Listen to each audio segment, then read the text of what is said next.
नमस्कार, मैं आचार्य गोपाल दत्त उप्रेती, मेरे YouTube चैनल गोपाल दत्त उप्रेती जी में आपका हार्दिक स्वागत है, अभिनंदन है। आशा करता हूँ आपको जो है वीडियो श्रवण करें। मैं आज आपको अवगत कराने के लिए आया हूँ सफला एकादशी का महात्म्य। पौष मास के कृष्ण पक्ष की जो एकादशी है उसको सफला एकादशी बोलते हैं। तो शुरू करते हैं एकादशी का महात्म्य। भगवान का ध्यान करते हुए बंसी विभूषित करान्नवनीरदाभान् पीताम्बराधरुणबिम्बफलाधरुष्टात् पूर्णेन्दुसुन्दरमुखाधरबिम्बनेत्रात् कृष्णात् परं किमपि तत्त्वमहं न जाने। कृष्णाय वासुदेवाय हरे परमात्मने प्रणतक्लेशनाशाय श्रीगोविन्दाय नमो नमः। श्रीकृष्णाय वयं नमः। श्रीविष्णवे नमः। बोल बालकृष्ण भगवान की जय। तो आइए मित्रों, शुरू करते हैं कथा एकादशी की। एक बार अर्जुन बोले कि हे भगवान, इस पौष मास के जो एकादशी, इसका क्या नाम है, इसमें कौन से देवता की पूजा करनी चाहिए, उसकी विधि क्या है, यह आप मुझे विस्तार पूर्वक बतलाएं। भगवान अर्जुन से बोले, हे मित्र, हे सखा, तुम्हारे मैं प्रश्नों का जो है उत्तर विस्तार से देता हूँ। तुम इस एकादशी का महात्म्य सुनो। पौष मास के कृष्ण पक्ष की जो एकादशी है, एकादशी का नाम सफला है। इस एकादशी के देवता नारायण हैं और इस एकादशी की जो विधि लिखी है उसके अनुसार व्रत करना चाहिए। नारायण की सफलता के लिए एकादशी के दिन जो ऋतु के अनुकूल, जो इस ऋतु में जो फल होते हैं वो नारायण को अर्पण करें। और जो मनुष्य इस प्रकार व्रत करता है उस मनुष्य को 5000 वर्ष तपस्या करने का पुण्य फल प्राप्त होता है। वह पुण्य भक्ति पूर्वक रात्रि में अगर जागरण करता है और भगवान के नाम का स्मरण करता है तो एकादशी के व्रत का फल उसको जो है 5000 वर्ष तपस्या करने के फल के बराबर प्राप्त होता है। तो भगवान कृष्ण कहते हैं कि अर्जुन,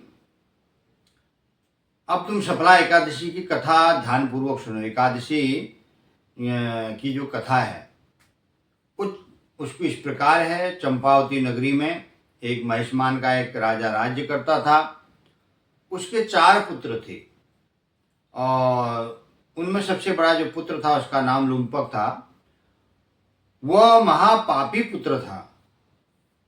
सदैव जो है परस्त्रीगामी, वैश्याओं के यहाँ जाना, पिता का धन वो इसी प्रकार से व्यय करता था। अब जब इस प्रकार की जो हरकतें हैं, पिता तो सदैव वैष्णव भक्त, ब्राह्मण भक्त, साधु भक्त, जब उस प्रकार जो अपने पिता के यहाँ जो भी आते उनकी निंदा करता और पिता को जब ज्ञात हुआ कि इस प्रकार का मेरे बेटे का आचरण हो गया तो उनको बड़ा दुख हुआ। समझाया, समझ में नहीं आया तो उन्होंने जो है उसको घर से निकाल दिया। अब घर से निकाल देने के कारण उसको इधर उधर भटक करके कहीं कुछ खाने के लिए कुछ मिलता नहीं था ऐसा। अब वो क्या करने लगा कि रात्रि में जो है पिता के नगर में ही चोरी करने लगा। एक दिन चोरों ने को पकड़ने के लिए सिपाहियों ने जो है चोर को पकड़ लिया तो अब वो पिता राजा है, डर के मारे उन्होंने उसको छोड़ दिया। बहुत समय व्यतीत हुआ इस तरीके से। जब नगर में भी कुछ चोरी करने को नहीं मिला, जंगल में जाकर के वो पशुओं को मार करके खाता, अपना जीवन यापन कर रहा था। एक दिन पूष के महीने की 10वीं तिथि थी तो सर्दी का समय, तो उसको रात्रि में ज़्यादा सर्दी लग गई, तो ठंड के कारण उसका शरीर शिथिल हो गया, शून्य हो गया। अब वो रात में अपनी सुध बुध खो गया। दूसरे दिन प्रातःकाल जब सूर्योदय हुआ, सूर्योदय के पश्चात जैसे जैसे सूर्य की गर्मी थोड़ा सा उसके शरीर में लगी, तो दोपहर के बाद उसकी मूर्छा खुली। तो दोपहर के बाद में मूर्छा खुलने के बाद उसको कुछ होश आया, तो वो अपने खाने की भूख के मारे जो है परेशान हो रखा था। खाने के लिए इधर उधर देखता, कुछ मिलता नहीं, शरीर इतना काम कर नहीं रहा था। वो पास में ही इधर उधर गया, कुछ पेड़ों से जो फल गिरे हुए थे उनको वो लेकर के आया। अब पीपल के पेड़ के नीचे आ गया। और रहता ऐसे जंगल में था जहां जो है देवताओं का क्रीड़ा स्थल जो वन को बोला जाता था, उस वन में वो रहता था। पीपल के पेड़ के नीचे आया, भगवान से कहता है, हे नारायण, इन फलों को मैं क्या खाऊं, तुम ही खाओ, क्योंकि वो मांसभक्षी बन चुका था, पशुओं को मारता था। फल पीपल की जड़ पर रख दिया, सोने की कोशिश करी, रात में नींद नहीं आई, एकादशी का दिन था।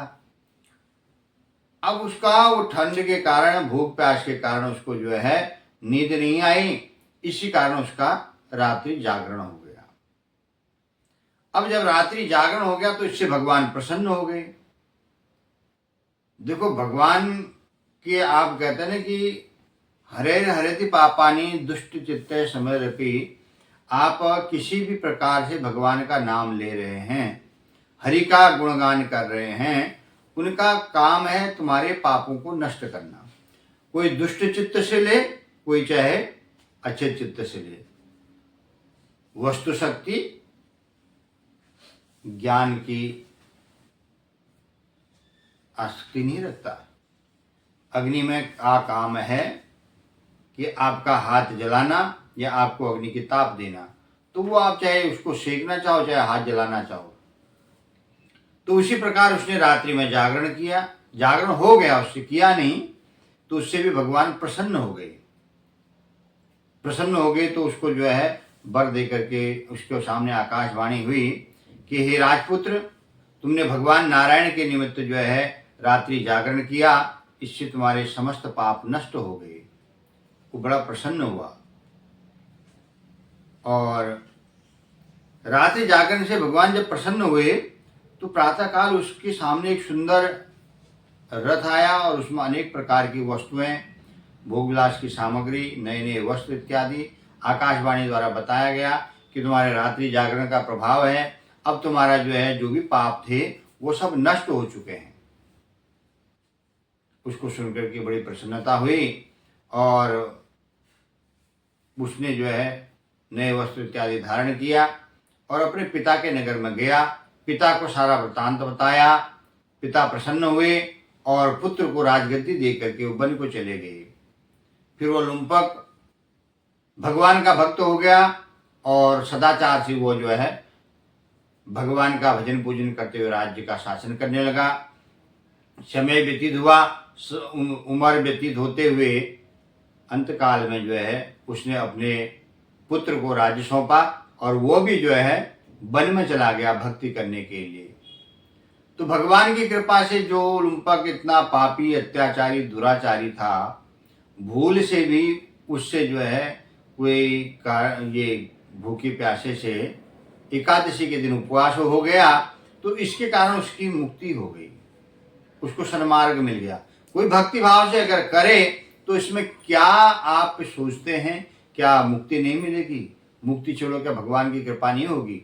अवश्य होगी।